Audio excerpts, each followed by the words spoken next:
आचार्य चरण जो हैं, कथा वक्ता जो हैं, वैष्णव जो हैं, गुरुजन जो हैं, वो 4 प्रकार से पोषण करते हैं। सबसे पहला वचनों से। आप प्रणाम करते हैं, चरण धो धो के पीते हैं, लेकिन गुरु की वाणी नहीं सुनते हैं, उसका कोई अभिप्राय नहीं मिलेगा, उसका कोई फल नहीं मिलने वाला।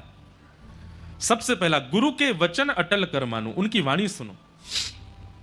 दूसरा, स्पर्श से। आप स्पर्श मत करो, गुरु स्वयं बुला करके आपका स्पर्श करे, उसमें आपका भाग्य है।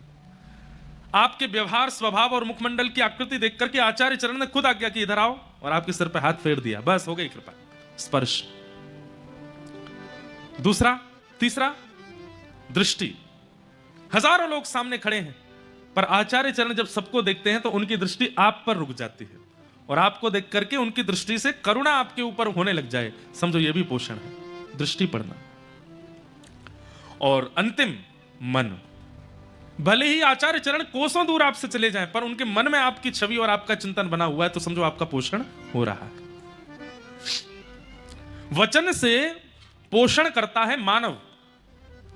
मानव अपने बच्चों का पोषण, अपने परिवार का पोषण, पत्नी का पोषण, पति का पोषण वचन से करता है।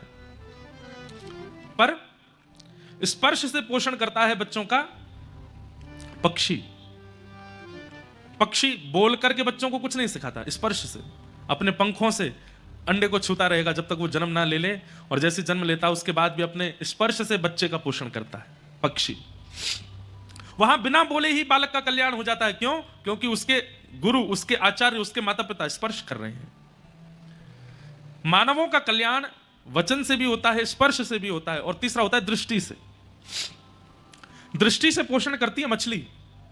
मछली जब बालकों को जन्म दे देती है तो उसके बाद, अब मछली के हाथ तो होते नहीं, ऐसा कुछ व्यवस्था तो है नहीं, वो क्या करती है, केवल देखती है, और दृष्टि मात्र से अपने बालकों को सब सिखा देती है मछली। उसके पास वाणी नहीं है, उसके पास स्पर्श करने के लिए हाथ नहीं है, वो केवल दृष्टि से अपने बालकों का पोषण करती है। और चौथा आता है मन।